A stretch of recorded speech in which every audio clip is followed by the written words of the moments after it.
So let's jump right in. First, a few slides just covering the whole progression of the course. I think the course is structured into modules, designed so that you can take independent modules depending on your background, depending on your interest. I believe everyone in this course is sitting in for the whole course, which is great. Might help us streamline things a little bit. So 4 modules. The first module starts from basic logic gates. What is digital logic? What are CPUs? So we'll play around with digital logic concepts and CPU concepts in the first 2 days. Days 3 through 5, and again, since everybody is taking the whole progression, if we need to make adjustments to the timetable, that's perfectly fine. We've got plenty of room at the end for final projects. We can stretch this out a little bit if that makes sense, or even pull it forward. I think probably we might stretch it out, but we'll see. So days 3 through 5 is where I think the exciting aspects of the course come into play, where you design a RISC-V core from scratch.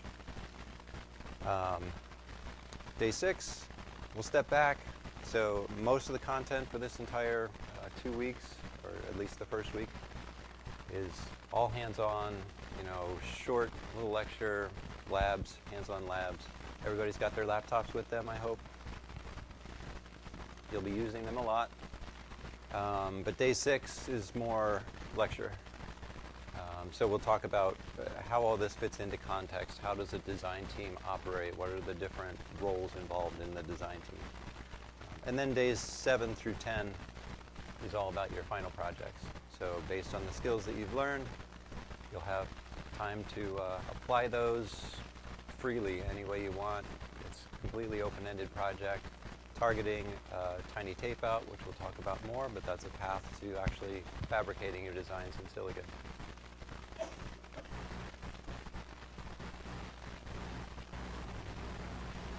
Turn on the laser here, just so it shows up in the recording better. So just one slide on each of those modules. So digital logic design and tools. As I said, mini lectures, mini labs. Digital logic starts out with combinational logic, logic gates, composing gates, sequential logic, where we introduce the concept of a clock and sequence the operation of the machine. Pipelined logic, where we're doing deeper computations. We're going to use a few tools. We're going to start out with a tool called Walkwe, which is kind of a drag and drop circuit schematic drawing tool. And then I'll introduce MakerChip, which is where we're going to spend most of our time. MakerChip is my tool out of Redwood EDA. All of these tools are in the browser. So as long as you have your laptop and an internet connection and a browser, you're good to go. We'll talk about the tiny tapeout flow, which takes us to silicon. And we're going to get our hands dirty with field programmable gate arrays, programmable logic. So we have some hardware over there that you can use to program your designs on the physical hardware and blink some LEDs, interact with the real world a little bit. After digital logic, we'll talk about the nature of CPUs and programs, compilers, assemblers, disassemblers.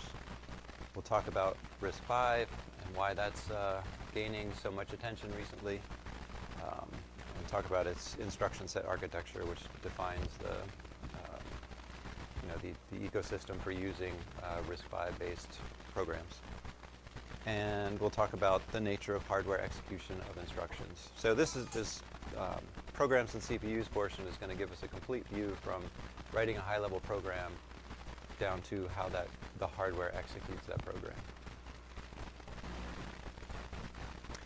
I think most likely some of the Module 1 topics are topics that most of this audience has seen before, is reasonably comfortable with. Might feel a little slow, especially day 1 for some of you, but I promise it's going to get really interesting really quickly. So Module 2 focused on actually designing our own RISC-V CPU core. So again, a series of mini labs. I'll introduce a concept. Basically, what does this portion of the CPU need to do? This is the logic function you need to implement, and give you a little lab exercise to implement that, and see that behavior that you implemented in simulation. So you're going to start by building a single cycle RISC-V core, a simple core. That'll be a subset of the full RISC-V spec. And then we'll look at improving the performance of that core, getting closer to the nature of core that you might see in the real world in industry with pipelining. And then just completing the CPU. So at this point, the structure of the CPU is in place. We're just adding the detailed definitions of all the instructions in the microarchitecture.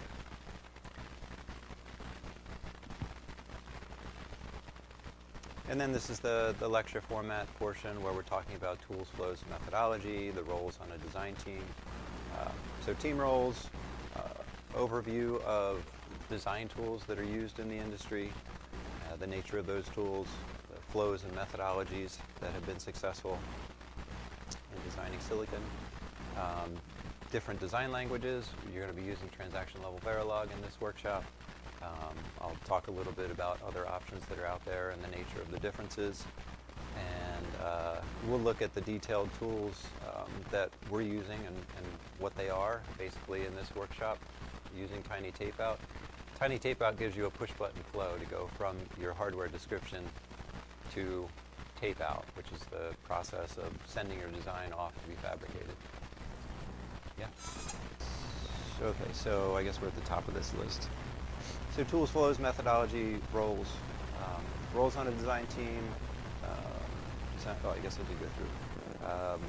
So in this class, we're going to use Tiny Tapeout, which gives us a push-button flow, as I said, from your hardware description to the tape-out. That all works out of the box. You don't need to look at what's happening, but here we'll take a look under the hood and see what the different tools are doing, just to understand the process. And then I'll talk, at this point you will have used transaction level Verilog a bit, but I'll talk more about the methodology behind it. Actually, it's kind of interesting that you can do a whole RISC-V core and you're really only touching very basic functionality. There's more to the language. And then the rest of the time, however much time we have left, is all dedicated to open project time. I mean, this is what I think is the fun time, right? You've gone through the work of learning all the skills. Here you get to apply those skills in a very open-ended way. Your project, so I think we're, 1 second, 11, more lecture labs, more lunch, lecture and labs, 15-minute break, more lecture and labs, pretty straightforward. I'll try to, do, all right, I think we got just about everybody here. So at that repository, mainly it's the README that we care about. So this has the various resources that we'll be using throughout the workshop. We'll get to them. We'll get to them when we get to them. I think now it's probably worth having everybody join the Slack channel that we can use for communication. If you, for some reason, aren't able to attend in person, you have questions. I don't think we'll have to use this too much as long as folks are able to attend in person. But maybe you have a question in the evening or something. It's just good to have a channel of communication. So there's a join link here. Just go ahead and click the join link. That should take you to Slack, where you can log in. And once you've gotten logged in, you go to Slack itself.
In any case, if you haven't gotten to log in yet, you can always do that later whenever you need to communicate. And then the channel to join is listed here in the slides. The slides should be, and let me make sure the link is correct, should be linked from this repository. I will fix this link. In fact, I'll do that now while you're trying to connect to Slack.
So now the README, the first bullet is the slides. So if you haven't managed to get into the Slack channel yet, no big deal. Do that anytime. And you can now follow along in the slides as well. So let's continue.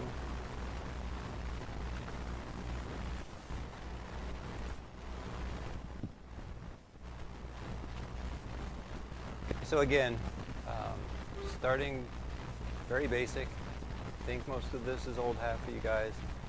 Let me pull the room again.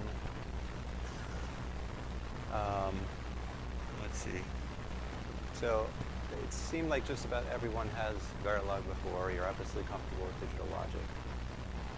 Is anyone new to digital logic? So who I don't like to ask this. I like to ask who has experience, not who doesn't, so you don't have to embarrass yourself. But if you don't embarrass yourself, I'm going to skip some of this. And I don't want people to be lost. So who has not coded hardware description language before?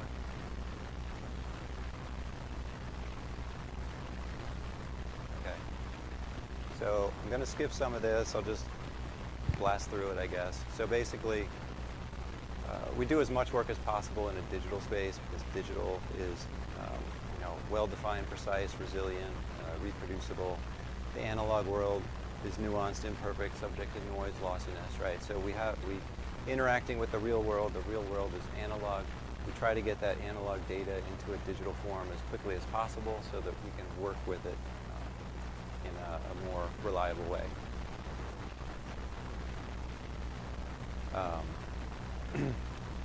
I want to make the point that we all sort of jump into this domain and immediately we're talking transistors. Digital logic does not mean transistors, right? Digital logic means you're working with discrete values. Digital logic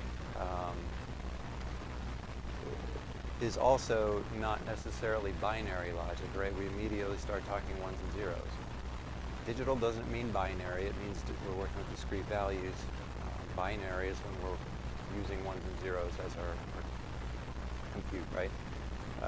One of the first computers, the Babbage engine, right? Based on mechanical parts, based on base 10 so that humans could understand it and work with it. So, you know, not transistors, not binary, but this was computing.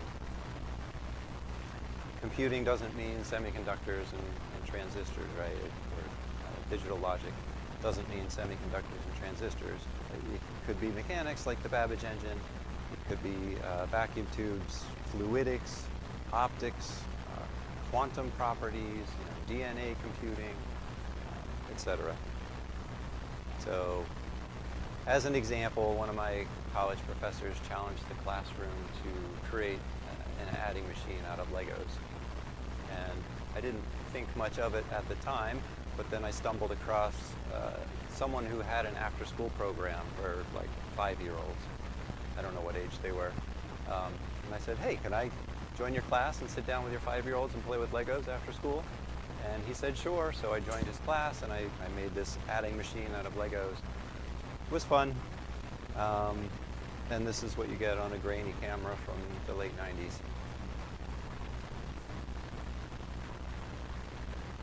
So logic gates, I think you're all comfortable with this. Truth tables,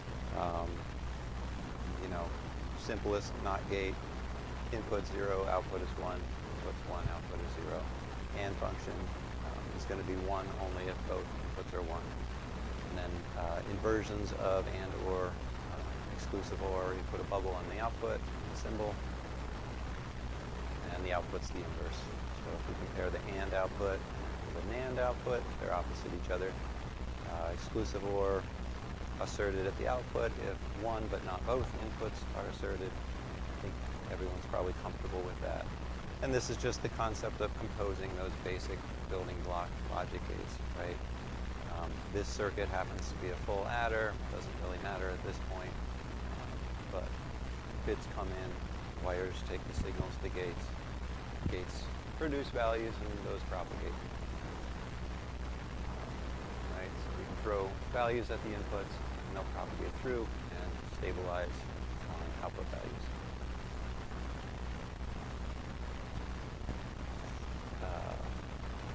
Everyone comfortable with binary? If you don't raise your hand, I'm going to go over it. So,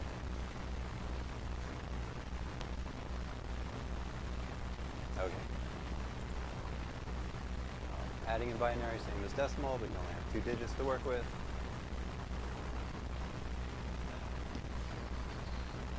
So the circuit that we were looking at, the full adder, right, that happens to be one that computes the addition of 2 bits, and you can chain them together to do computation of multi-bit numbers.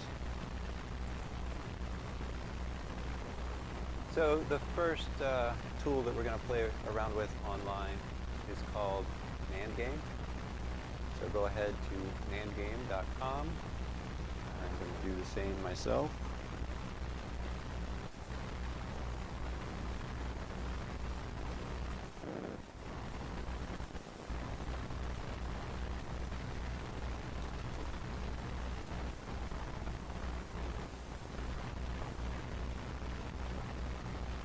So certain of the logic gates are, I believe the term is universal logic gates.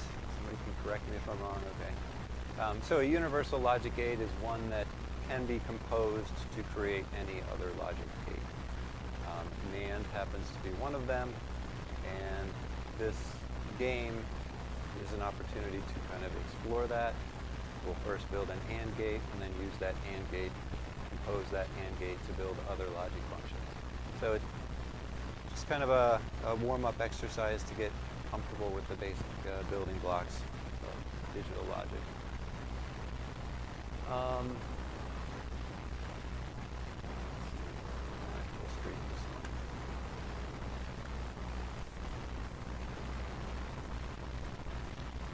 So I think there's some terms to accept. They're very lengthy and verbose, and say there's no reason you shouldn't accept this, so I'm going to say just accept it. I think actually I haven't been here before. I thought there was a long, lengthy thing we talked about. In any case, if it does accept it, on the right here you've got a description of the first, I guess the overall game. And then a description here of what your task is for this one. I don't actually find value in this exercise. Most of you probably have the background to understand that here we're trying to build a NAND gate out of relays, but forget about this first exercise. I'm just going to use this as a demonstration of how to interact with this tool. So you can drag the components into place. If I remember right from several months ago, the solution to this, pick it up this way.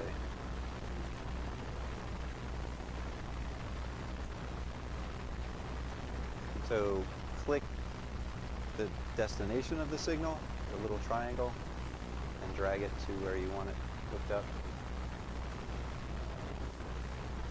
So just follow along with me to get comfortable.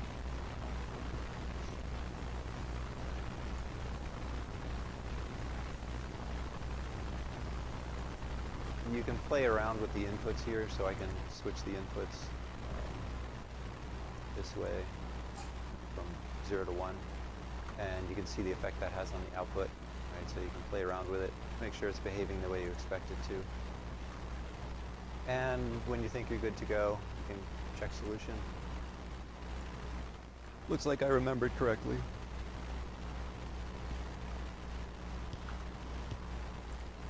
So I'll give you just a second to get that hooked up.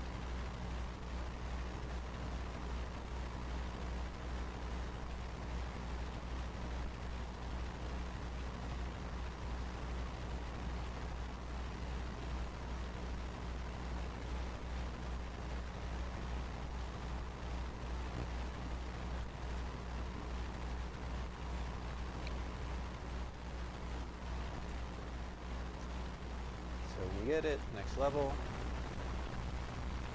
So this exercise now is to use that NAND component that you created. Now you get that as a basic building block and connect up a circuit that will implement an inverter function.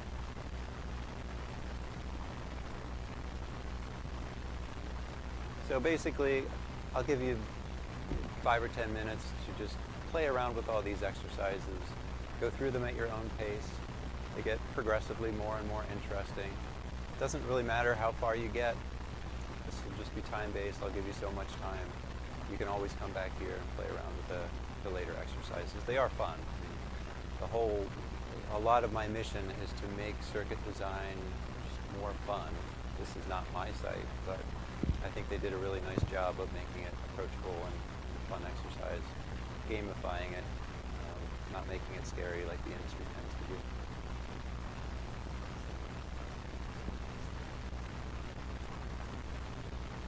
It's the same for everybody.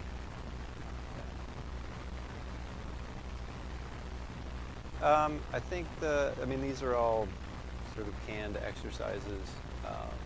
They'll have you build up an adder circuit, I think.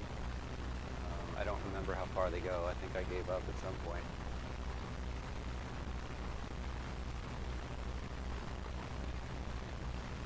If you need help, just raise your hand.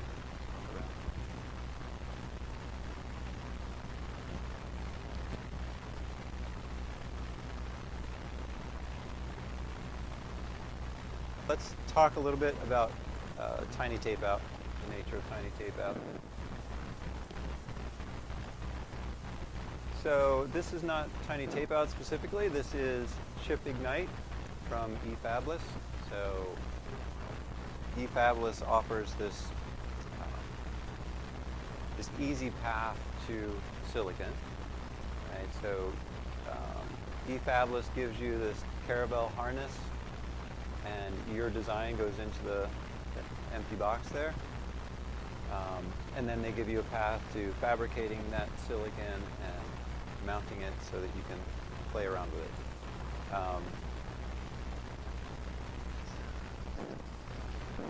So this is the picture for ChipIgnite from eFabless. Right?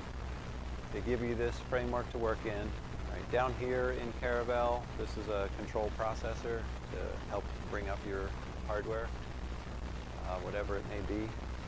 And they provide this multi-project wafer framework. So they combine your project with 39 other projects, put that onto a mask, and stamp it out on the wafer.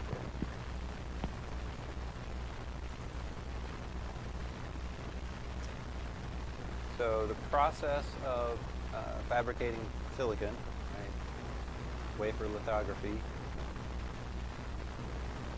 you build the masks, right? So in this case, the 40 projects, you have a light source that goes through a lens.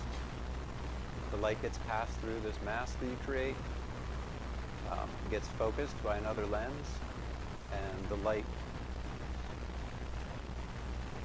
affects the properties of the silicon. You do that through a series of steps and carve out the layers of your silicon. So on top of ChipIgnite, so ChipIgnite brings the price point down to about $10,000 for a project.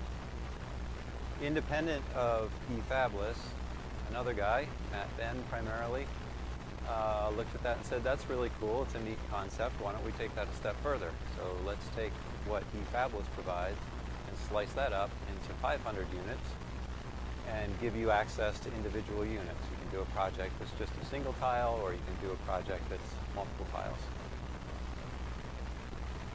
So they'll collect up projects filling up 500 tiles, and that will be one of the ChipIgnite projects. And then that gets fabricated, mounted on a board, and sent to you. So when you get your board back or your chip back, that's got your project, and it's got all the other projects that have been squeezed onto here. And then they have some software infrastructure to select amongst those projects, so you can select your project and play around with it. So the infrastructure here is a bunch of routing wires and muxes to connect up the ins and outs of this project to your project when it's configured for your project, or configure them to connect up to anybody else's project. You can play around with any project that's on the silicon. Okay, so this is the actual ChipIgnite chip as it would be delivered to you.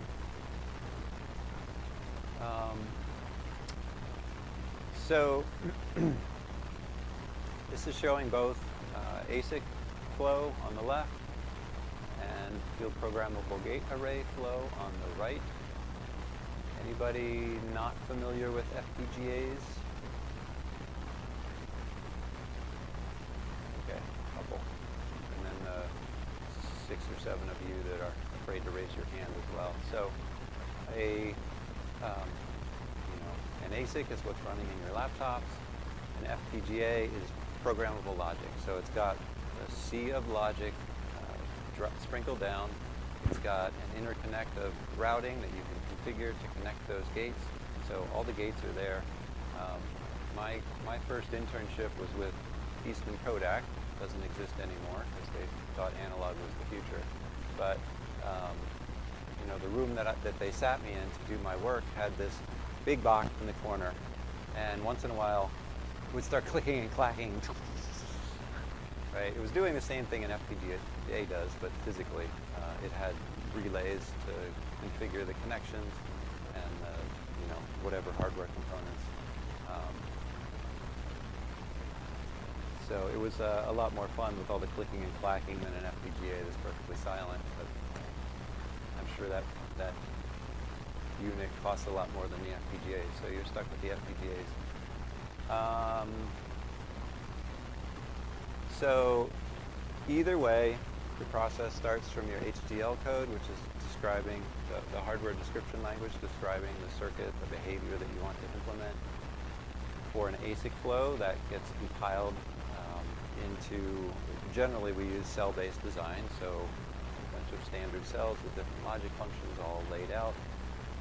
any way you like them to be, because you're producing the silicon in a custom way. Or in the FPGA, you're producing configurations, okay, and that's known as a bit stream, which specifies all the bits that control the logic, the individual logic functions, as well as the connections of all the routing to connect up those logic functions. So, the hardware is laid out in a fixed way. You're controlling the settings of these bits that you generate that bit stream, and you download it onto the FPGA to configure the FPGA for your particular logic function. Right, so the FPGA itself is an ASIC. Some other company went through this ASIC flow to create the FPGA chip, and now you have this flow to configure that chip. Right, so of course, the ASIC flow can be easily many millions of dollars, and take many months. The FPGA flow, once you have the FPGA chip in hand, it's a minute turnaround or something.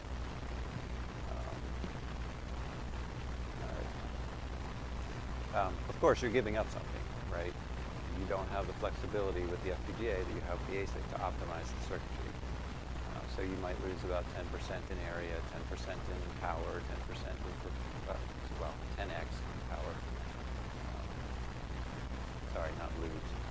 You might, 10x. So 10x area, 10x power, 10x performance kind of ballpark. Just a view of, next level down of what's in the FPGA chip. And I think depending on time, I know Dr. Boku's got additional material on ASIC, on FPGAs. But I'll go this far, and we'll see how time permits. But generally, most FPGA parts look pretty similarly like this picture. You'll certainly see variations, but generally they look like this, where there are a sea of logic functions. Right? So that's these little boxes, and interconnect, with programmable interconnect, right? So at the intersection of the crossing wires, you can basically short the wires out and use that to create routing throughout the chip. And then you've got these larger blocks that are small memories, small RAMs, block RAM. And around the periphery, you've got I/O components, and then also this thinner one here in this diagram is representing DSP blocks, which are basically an add multiply unit. Just because add multiply is a very common operation, so they give you a highly optimized add multiply unit. And you'll see other variations of FPGAs, right? You might see FPGAs that have hard cores on them, CPU cores, and other higher order logic functions that may be of value. You might see integrated analog circuitry as well in certain FPGAs.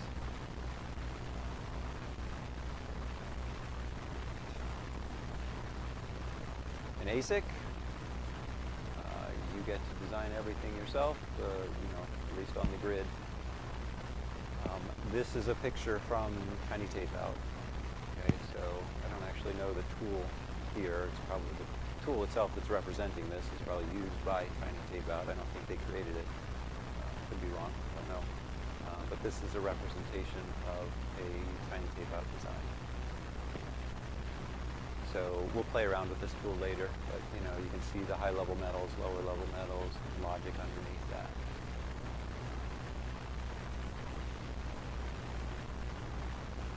With Tiny Tapeout, we're basically producing logic functions that, let me turn on my laser pointer, logic functions that are going to be built into this, along with the 500 other tiles.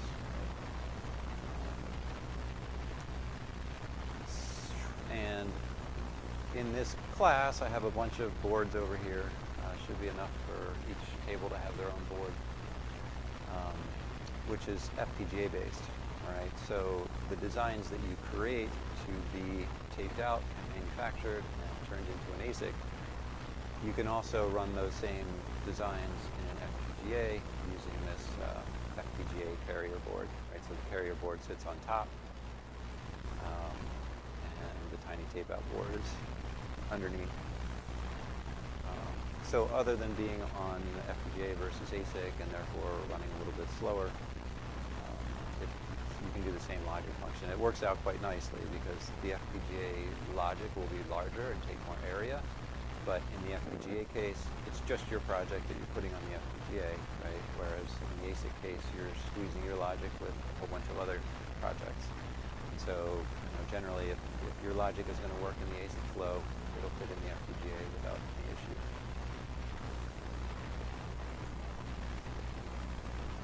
The next online tool we're going to play around with is Walkwe. So this is something that the Tiny Tape-Out folks put together. So you can go ahead and open up https tinytapeout.com and go through these steps. So this also, similar to the NAND game, is a drag and drop kind of environment for constructing your logic. It's got a template here for specifically for Tiny Tape-Out.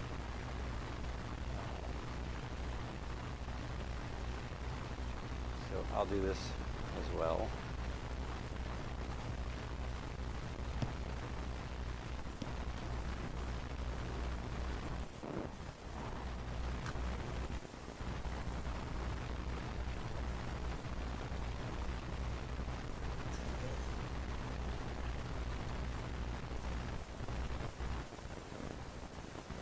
tinytapeout.com,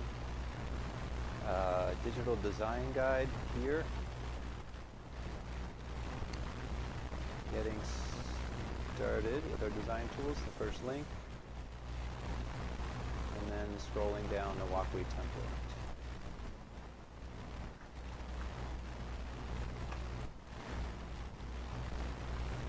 Okay, so the README on the left, we can shrink that down.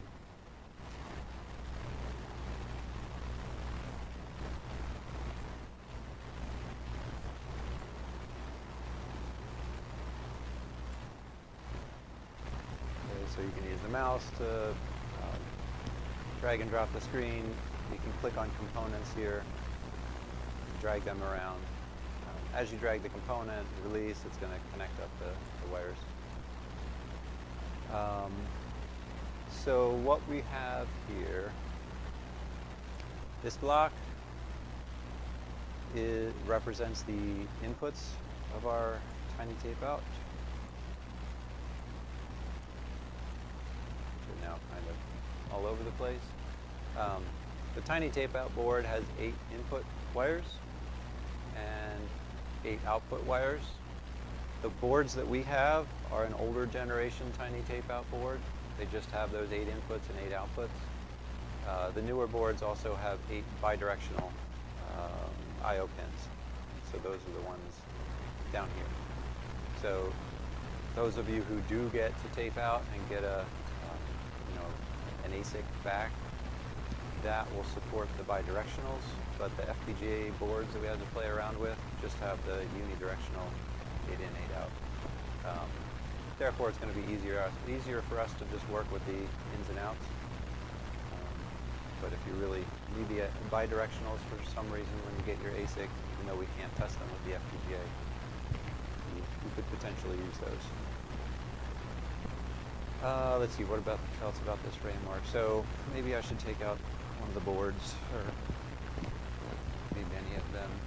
So really maybe pass it around.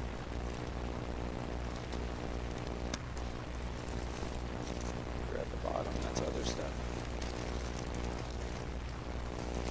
Yeah. So these boards are loose in here, so may as well.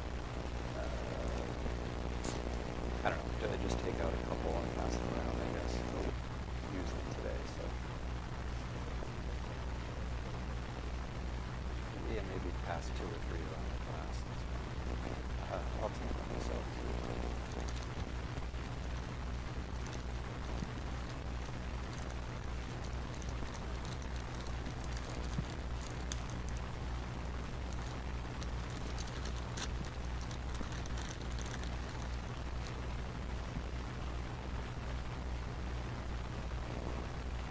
Professor Root's going to pass some boards around. This is the actual tiny tape-out board. You saw the picture in the slide. But basically, you've got the 8 input pins over here on this board. And again, this looks different than the board that you'll get back if you do tape out. But on this one, you've got 8 inputs that you can switch.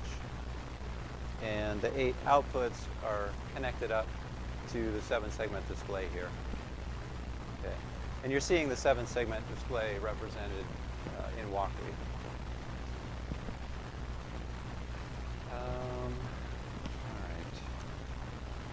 So also in Walkly, basically the other logic here is representing the reset and the clock that are controlling your circuit.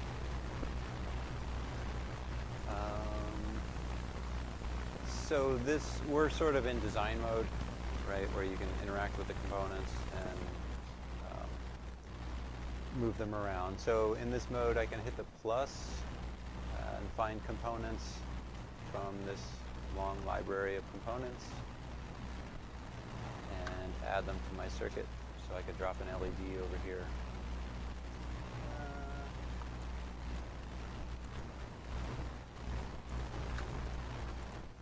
Let me try that again. So I think just click on the component in the library and it'll drop down in the upper corner and you can drag it. You could color wires just to help yourself keep track of things. How did I lose that? I'm not sure how I made that pop up. So basically you'd work with the LEDs to understand the values.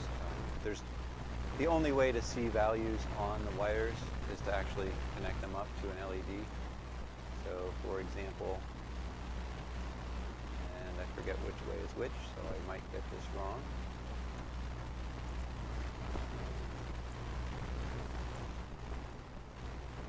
But I'll hook up this LED to output 1. And I'm going to need a ground as well. So here's a ground component. I should be able to, let's see, copy paste. Okay, so Control C, Control V, copy paste. I got myself a new ground. And I can connect these up. So this is design mode. You can switch to simulation mode with the play button. So I'll hit play. Simulation is free running. Okay, so you can see the stopwatch here, and it's just going to keep running. Let's see if I did this right. So, all right, so this output should be high. I'm guessing I hooked these up backwards. So let's stop this. Select the wire, backspace to delete. Try hooking that up the other way around.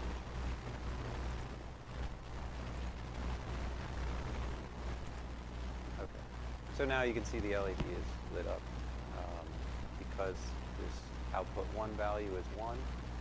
So for the LEDs, you'll hook up ground on the left and the signal you want to monitor on the right. What else to mention here? So while I'm simulating, the input buttons you can switch.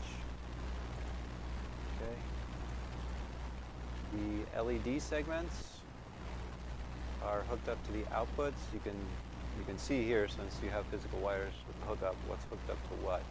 But the top segment here is output 0, output 1, 2, 3. I'm going to my laser pointer. I guess I can't here. 4, 5, 6, and 7 is the decimal point. So the wiring that's hooked up in the template, that is how it's hooked up on the board. That's not something you can physically change on the real board, so leave that as it is. But our exercise now is going to be to stop the simulation. If you shift and drag, you can select multiple components. I'm going to delete the logic that's in here. delete the wires. So let's start off fresh. I'm gonna actually, I think in my slides, actually have you hook up some LEDs first. So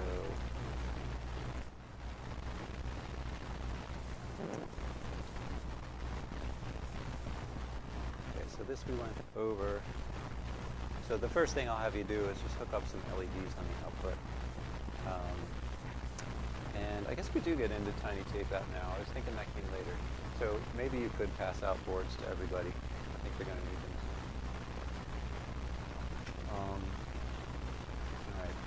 All right. So the first exercise is to hook up some LEDs. I think when we went through this before, we might have had some issue with deleting the actual 7-segment display.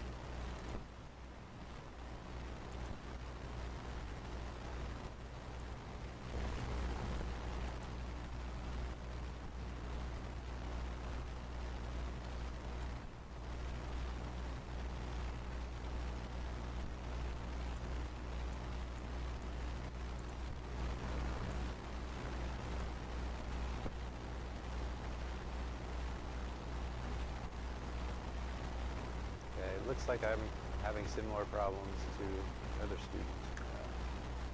Doesn't look like my lights are connected.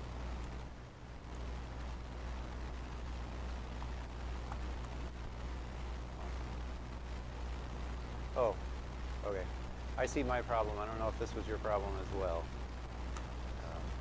Yeah, the first two are clock and reset. So I hook these up to the wrong wires.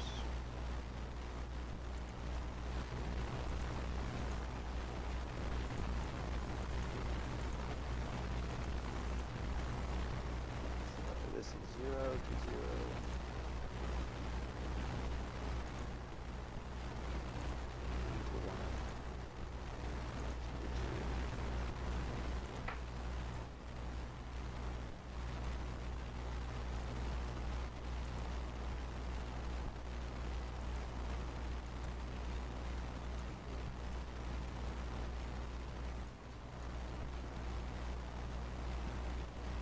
All right, are we generally okay? So let's move on to the next one. So the exercise here is just to make a circuit that's a little bit more interesting than just some wires. So we'll do a tiny little adder circuit, right? So these are our full adders. You can just refer to the logic function. So find the corresponding gates in the library. So again, in design mode, the plus will give you your library. You can type in, if you need an XOR gate, you can type in XOR and grab that gate. So use that to build up this circuit. Right? This circuit is going to go between the inputs and the outputs. So hook up your inputs however you choose, and likewise hook up your outputs however you choose. You've got, we'll do it, so with two full adders like this is a 2-bit add, right? You've got your two input bits for your first source, your first add end, that's A0 and A1, and then B0 and B1 are your second input value, so each 2 bits. This will add them together and produce the value S, the sum. S0 and S1 are those bits, right? So the zeros are the low order bit, and the ones are the high order bit. Yeah, so the low order bits are worth 1, the high order bits are worth 2 binary. And then you also have your carry output. So basically open up space between these. You probably want to select, so shift, select all of this stuff on the right and just move it over to free up some space in the middle, because this will get messy. And then go ahead and try to implement this. And then see in simulation, right? Toggle the inputs, see that the outputs are indeed producing an add function. You can take advantage of the fact that your LEDs are hooked up to understand the outputs, or the 7-segment display is also hooked up, right? So again, it's output 0 at the top, and then kind of going around clockwise. 0, 1, 2, 3, 4, 5. That's all you need to hook up. All right. One thing I forgot from the last lab is to actually save the project. So I think it auto-saves if I remember right. I can't remember for sure. But save a copy. Give it a name.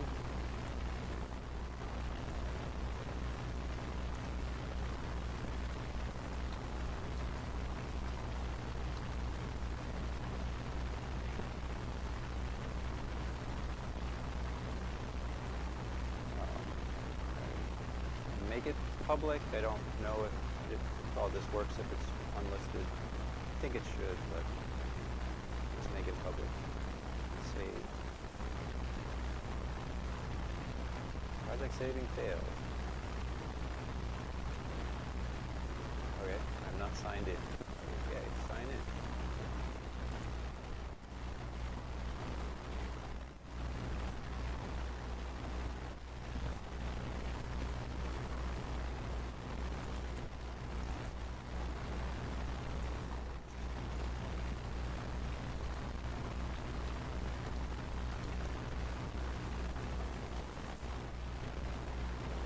Once you save, you get an ID number at the top for your project,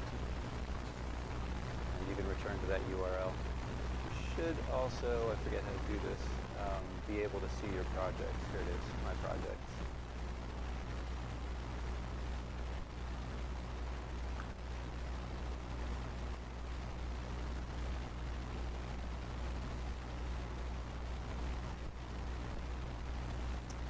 Blazing speed.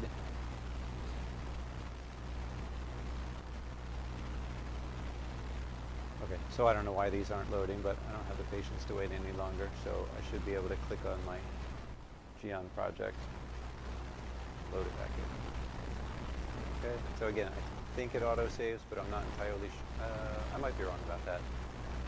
But let's make a change. Okay, so once I make a change, save is an option. So make sure you're saving your work as you go.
Let's start up again.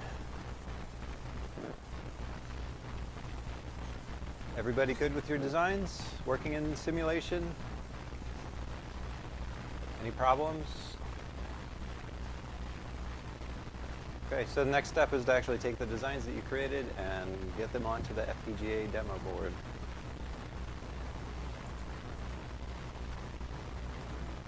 So if you go to the GitLab repository,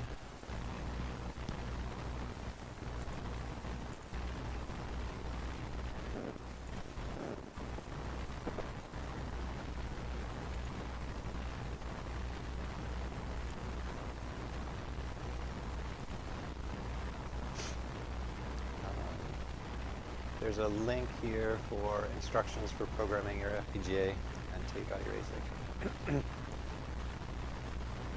So go ahead to that and open it up.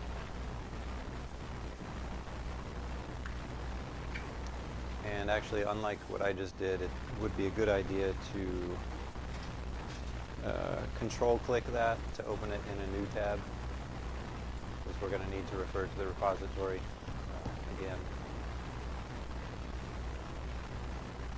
Maybe I'll full screen this. So I guess the first part of this I'll walk through with you. And then there's some software installation to actually use the USB to program your boards. That's specific to your particular platform, whether you're Windows or Linux or Mac. So I'm going to let you read that part. But the first part here,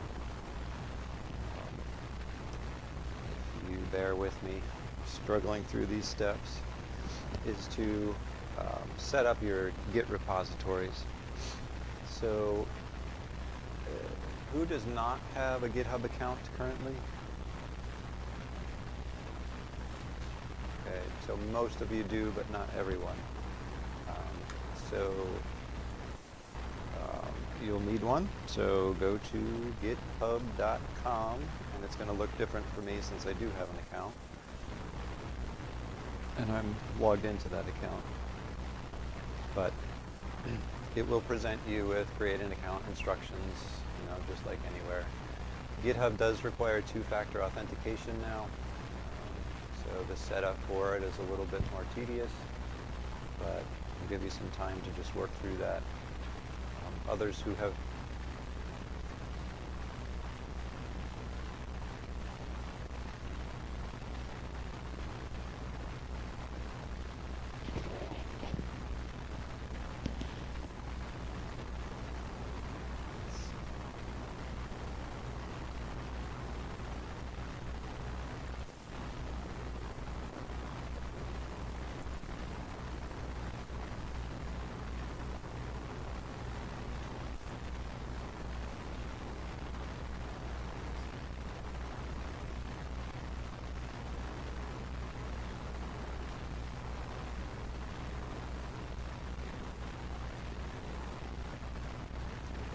So if you're still working on getting your account set up, you can pair with somebody else and work together with them. And then when you do have more time, create your account. And at that point, you can go through these instructions, and get caught up. So how many people are still struggling with their accounts? Oh, okay. Are you close? Or having trouble? Okay, so partner up with the other two at the table.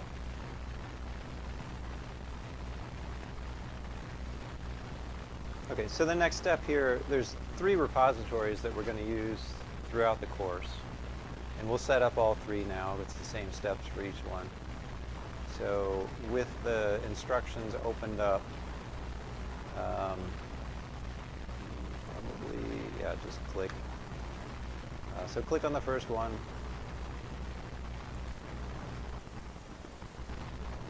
Okay, so we need to use this repository as a template. So under use this template, create a new repository.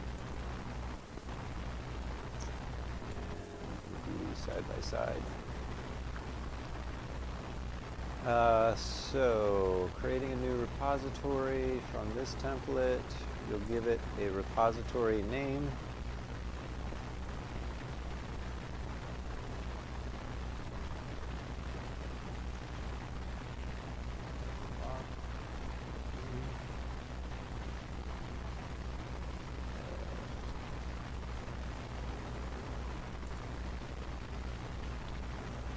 Give it a description that's more meaningful than the one I'm giving it. We might have to do these as public, so just leave it public. And then create repository.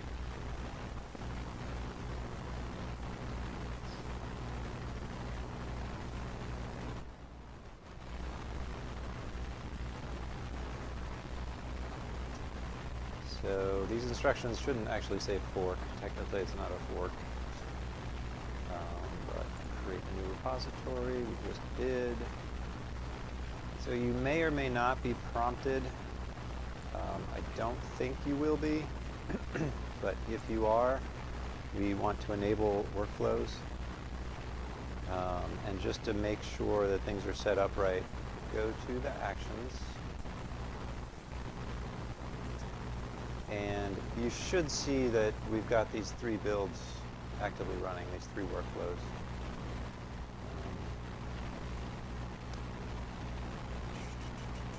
If anybody does not have these running, let me know.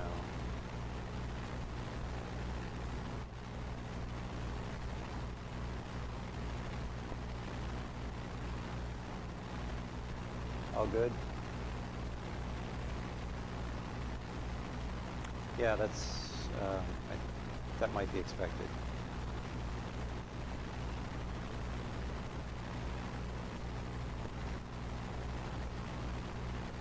Is everybody good? Seems a mix.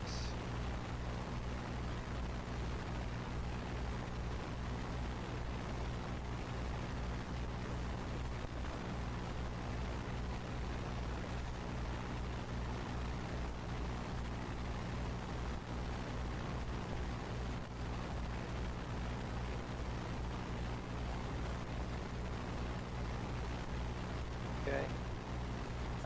So once you confirm that the workflows are running, we also need to enable GitHub pages.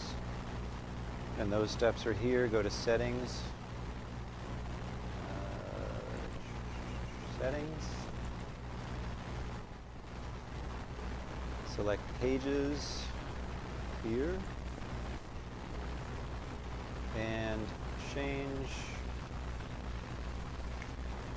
source should be deploy from branch, so we want to change that to GitHub Actions. Okay, so all we're doing there is enabling GitHub pages, which is enabling the workflows that get kicked off automatically by GitHub to generate web pages. And the tiny tapeout flow does that for us. So we need to enable it. This picture shows those 3 steps if you missed it. Settings, Pages, GitHub Actions.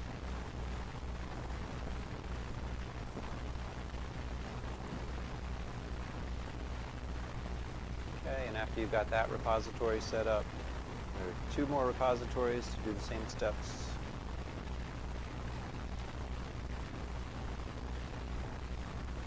I don't think I'll need to do those myself. So I'll just let you step through the instructions on your own.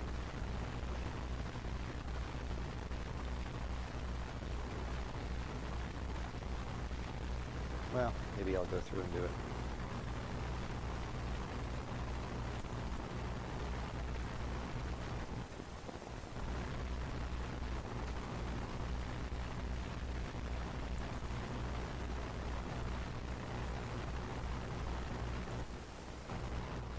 So use template, create new.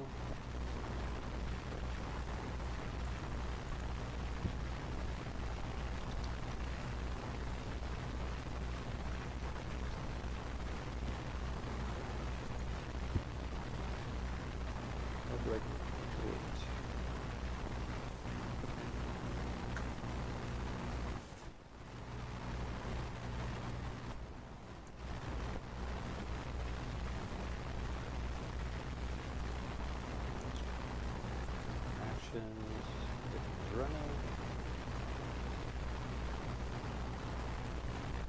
Settings, pages, actions.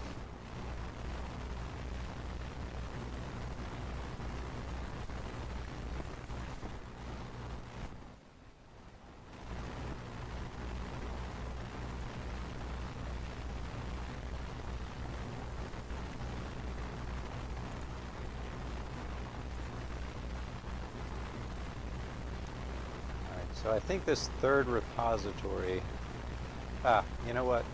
Don't bother with the 3rd repository yet. This is for our final submission. Tiny Tapeout 10 has already gone. Every new Tiny Tapeout, they create another repository specific for that tapeout. I don't like the way they do it, but anyway, that's what they do. The Tiny Tapeout 11, which is what we'll be using, submission repository is not yet created. So that's not available yet. So we'll just do the setup for the first 2. Are you all set with those 2?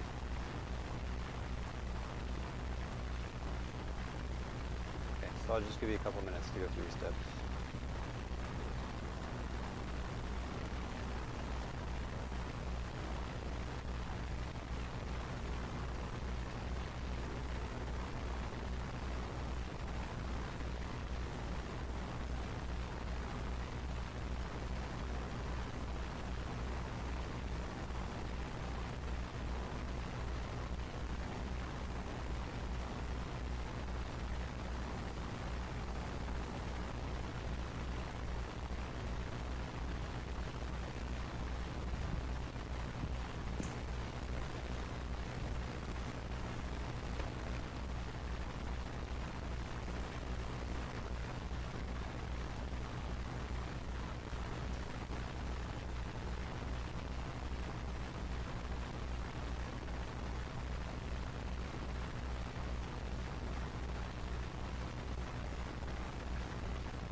Projects that you just created in Walkwe.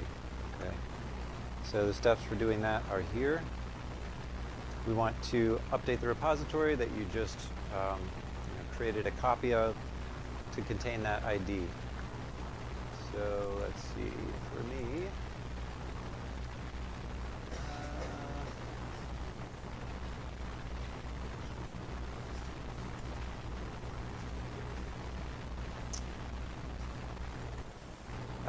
which the template inside Walkwe?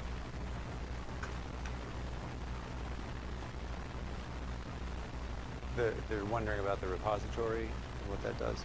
Yeah, so the repository that we just copied provides the whole workflow to take you from your Walkwe design all the way onto the FPGA or even the ASIC. Okay. So right now we're just going to use that as a push button flow. We're going to connect it to your project. It's going to build, it's going to create the FPGA bit stream. We're going to load that on the FPGA demo board. Later we'll walk through in more detail what are all the steps that get us there, but for now we just want to get the design that you created in Walkwe onto the FPGA. So here's my copy of the Walkwe repository. So I need to go, what is this about? To the top level of the repository, and there should be, I think it's the info.yaml. Yeah, info.yaml. At the top of the info.yaml, you see this Walkwe project ID. What is this? We want to edit this ID, so edit the file. There's this little pencil icon here. So click on the pencil for info.yaml. Now we're editing the file, and we need to drop in the ID for our project. So if you go back to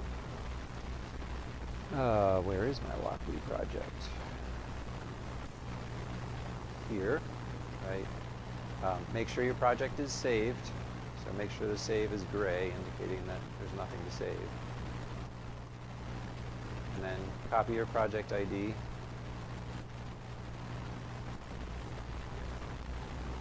And paste it here. And then commit your change.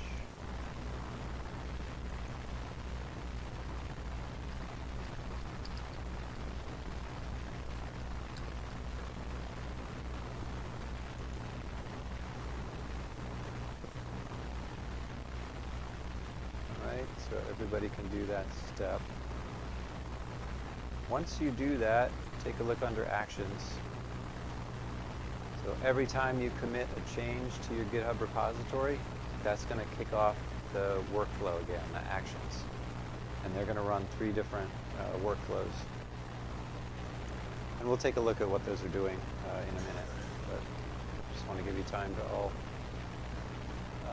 make that edit.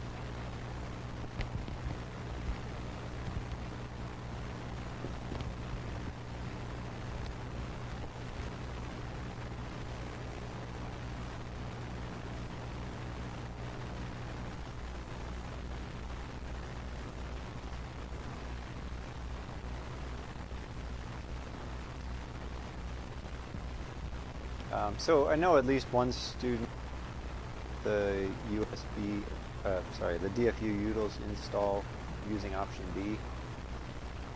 Option A should work. Chrome was blocking the download, so you have to give it permission.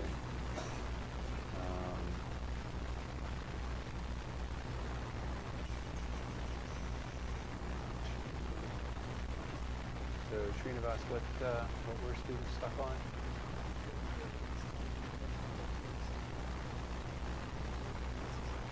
Okay. So I'm going to click option A here for the zip. Click this one. Suspicious download blocked.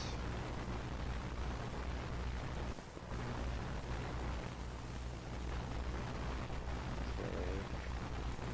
So that should have given me a download folder here. I'm going to open up the folder.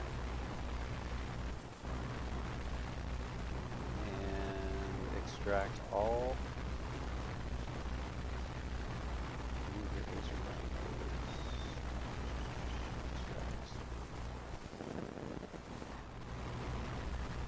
Okay, so this is what I downloaded and extracted. I put this in a folder called Win64. There's also a Win64 folder within the content that was extracted, and that has DFU utils. DFU util, which is the executable. So let's get everybody that far, and then we'll try to run it.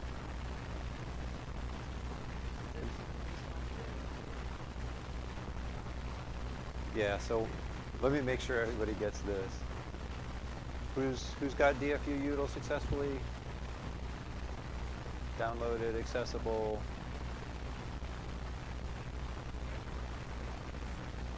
Yeah, this is it. It's just the DFU utils application. Okay. So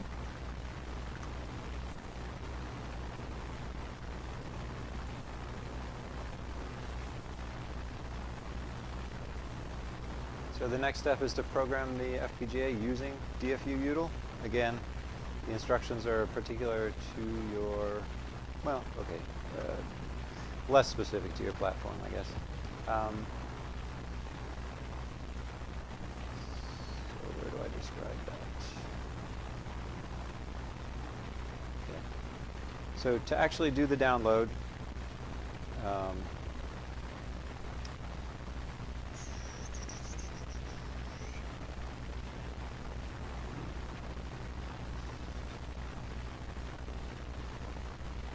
okay, so there's a little button on the carrier board, the top board, labeled boot. It's this little button right here.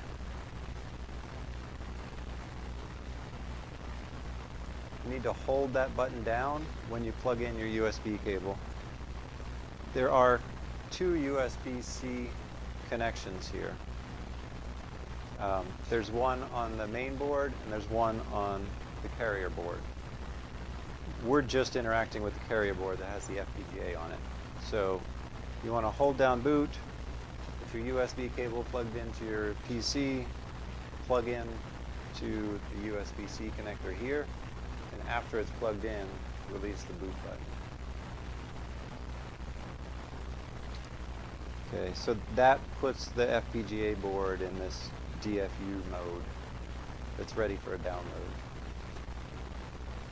Does anybody need a different type of USB cable? Is everybody okay with the cables we have? So everybody has a USB-A on their laptop? All right.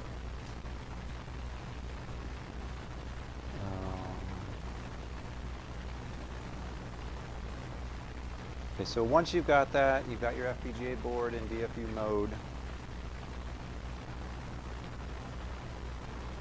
Then we want to run the DFU util program, give in your bit stream file, and that will upload the bit stream to the FPGA. Okay, so open a command window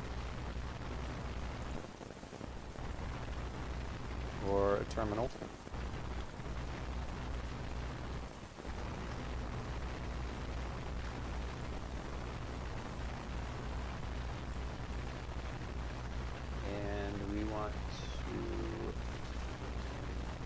DFU-util, and we need the path to that, which I think for me is win.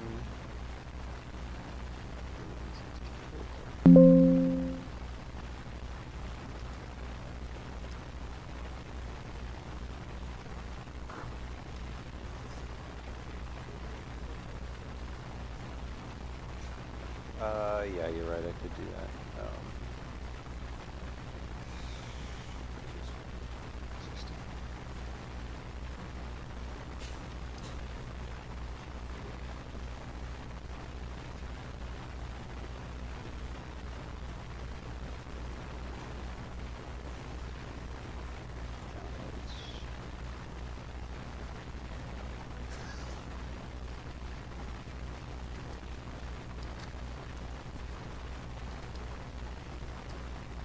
So for me, my download is here.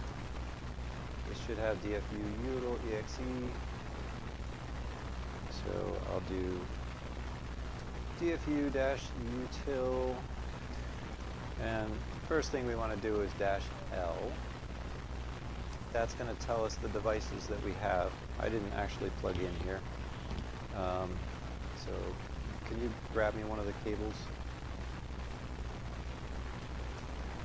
So if you have your device plugged in, you should see the devices listed.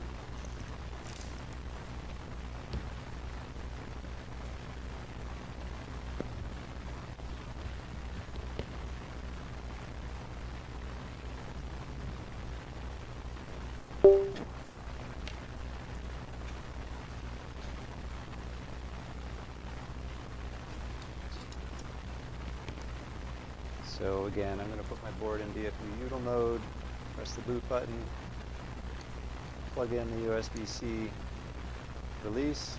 It should be ready for a download. And then DFU-util-L should tell me that it's connected. I see two devices here, USB devices. The one is for the bitstream, and the one is for FPGA, for RISC-V firmware. Okay, we're going to just do the bitstream. So the RISC-V firmware one is for programming the CPU that's part of the, well, we don't have Parabel. Actually, I don't know. Never mind. But we're using the ICE40 bitstream. You should notice that for the ICE40 bitstream device, that it's Alt-0.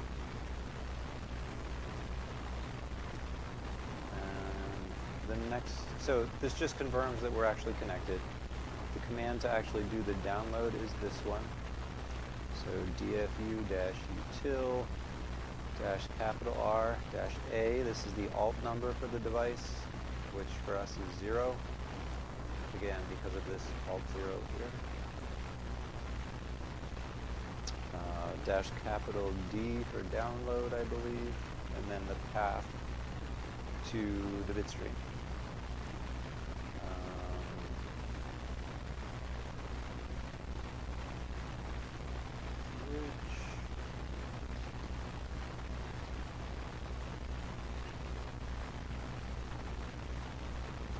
Remember where it is.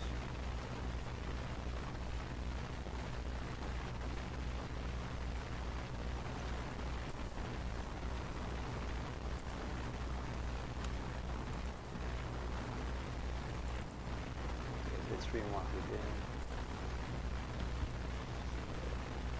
DFU-util-R-A-0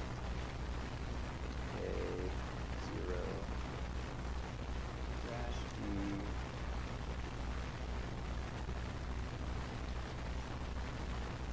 Downloads. Let's Walkley.